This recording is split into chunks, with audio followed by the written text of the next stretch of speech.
Combien de personnes croient à l'idée que la façon dont vous pensez a un effet sur votre vie, que vos pensées sont intimement liées à votre avenir. Ainsi, vos pensées créent d'une certaine manière votre réalité. Vous croyez cela? Alors, combien de personnes dans ce public ont une vision claire de leur avenir? Vous voyez, vous pensez 60 à 70 000 pensées en un jour. Sur ces 60 à 70 000 pensées que vous avez en une journée, 90% sont les mêmes que la veille. Donc, si vous croyez que vos pensées sont en quelque sorte liées à votre vie, alors les mêmes pensées conduisent toujours au même choix et les mêmes choix conduisent toujours au même comportement. Les mêmes comportements créent les mêmes expériences et les mêmes expériences produisent les mêmes émotions.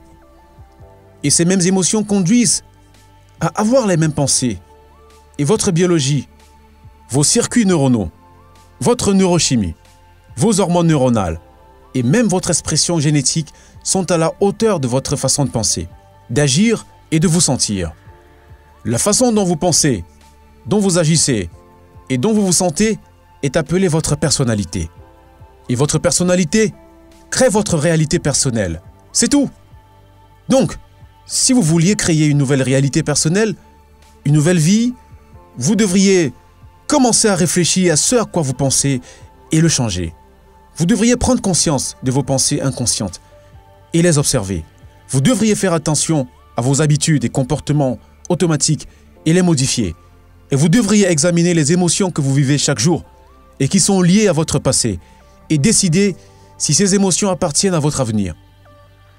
Vous voyez, la plupart des gens essaient de créer une nouvelle réalité personnelle avec la même personnalité.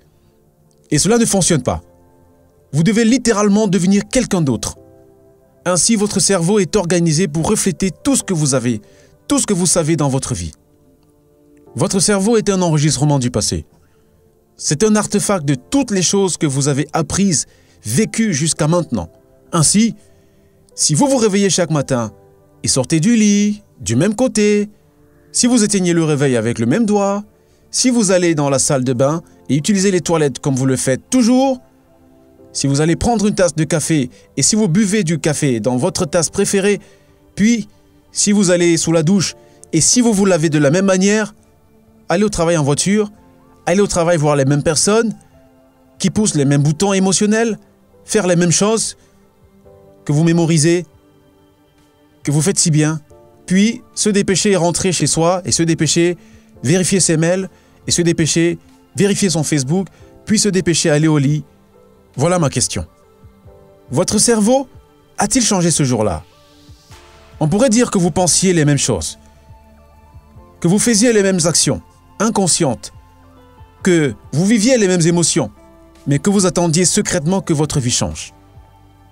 Il y a donc un principe en neurosciences, et le principe dit « les cellules nerveuses qui s'embrasent ensemble s'interconnectent ».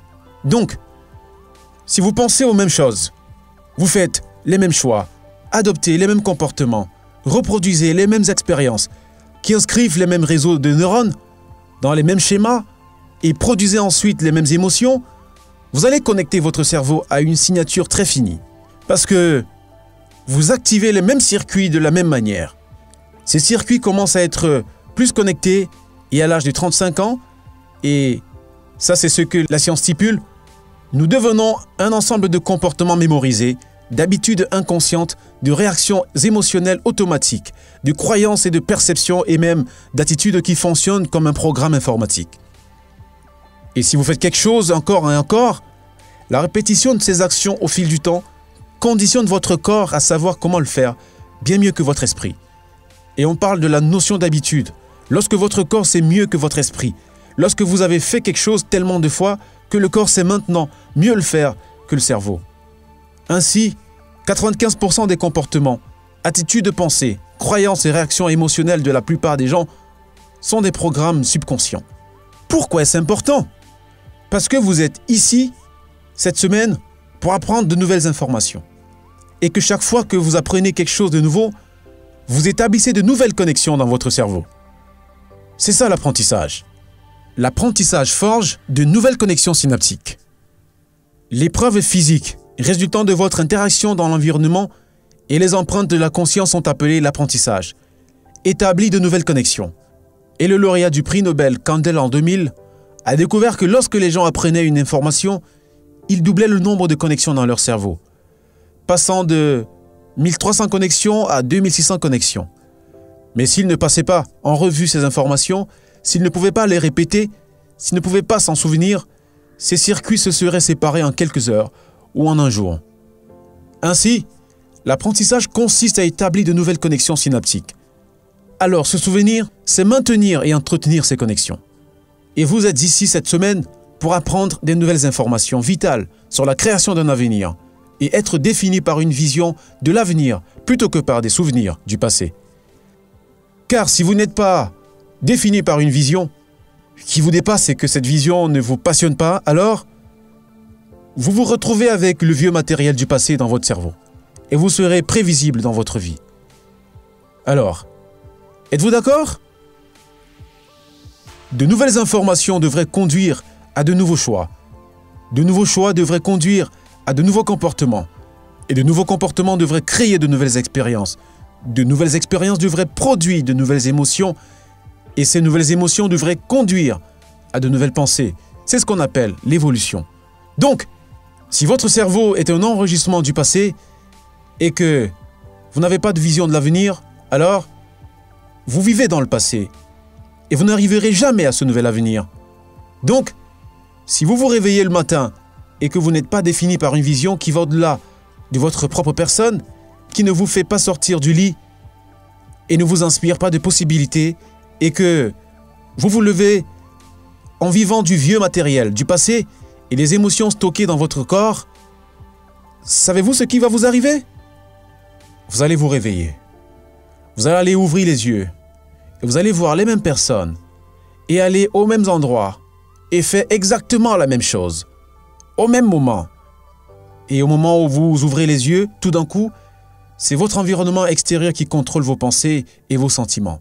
Parce que vous avez un réseau neurologique dans votre cerveau pour chaque personne que vous connaissez, chaque endroit où vous allez, tout ce que vous possédez, tout ce que vous faites.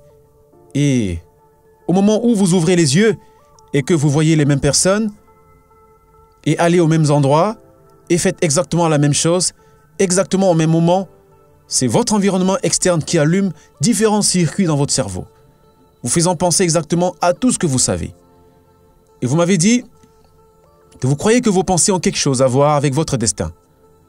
Et tant que vous pensez de la même manière, que votre environnement, vous continuez à créer la même vie, pour changer et vraiment changer, vous devez penser plus grand que votre environnement. Pensez plus grand que les circonstances de votre vie. Pensez plus grand que les conditions de votre monde. Et donc, au moment où vous cessez de faire les mêmes choix que vous faites toujours, préparez-vous, parce que cela va être inconfortable. Et c'est le moment où vous vous dirigez vers le nouveau moi. C'est ce que nous appelons entrer dans la rivière du changement. Mais maintenant, souvenez-vous que 95% de ce que vous êtes est votre corps en tant qu'esprit. Et vous savez que vous avez fait quelque chose suffisamment de fois que votre corps le fasse mieux que votre cerveau. Vous pouvez donc vous plaindre inconsciemment parce que votre corps le fait tout le temps. Et tout d'un coup, vous vous dites « plus de plaintes, plus de reproches, plus d'apitoiement sur mon sort, plus de discussions sur les autres. Je vais arrêter. » Vous savez ce qui se passe, n'est-ce pas? Le corps commence à envoyer des signaux au cerveau. Le corps a été conditionné de cette façon et tout d'un coup, vous commencez à entendre les pensées dans votre tête disant « Pourquoi ne pas commencer demain? Demain est un meilleur jour. C'est trop dur pour moi. Je ne peux pas changer. Quelque chose ne va pas avec moi. C'est la faute de ma mère. C'est la faute de mon ex-mari. C'est la faute de mon ex-femme. Je suis comme ça à cause de cet événement. » Ou le plus important, ça ne va pas. Et au moment où vous répondez à ces pensées, comme si c'était vrai, cette pensée mène au même choix, qui mène au même comportement et qui crée la même expérience, qui vous produit la même émotion. Et la personne dit « ça ne va pas. Cela me semble familier. » Passez de l'ancien soi au nouveau soi. Entrez dans ce vide, entrez dans cette incertitude. C'est la mort hormonale et génétique de l'ancien soi. Et les gens nous disent « on est bien dans cet inconnu. Je ne peux pas prédire ma vie ou mon avenir. » Et nous leur disons toujours la même chose. La meilleure façon de prédire votre avenir est de le créer. Non pas à partir du connu, mais à partir de l'inconnu. Et quand vous et moi nous sentons à l'aise dans l'inconnu, c'est là que la magie se produit. Elle ne se produit jamais dans le connu.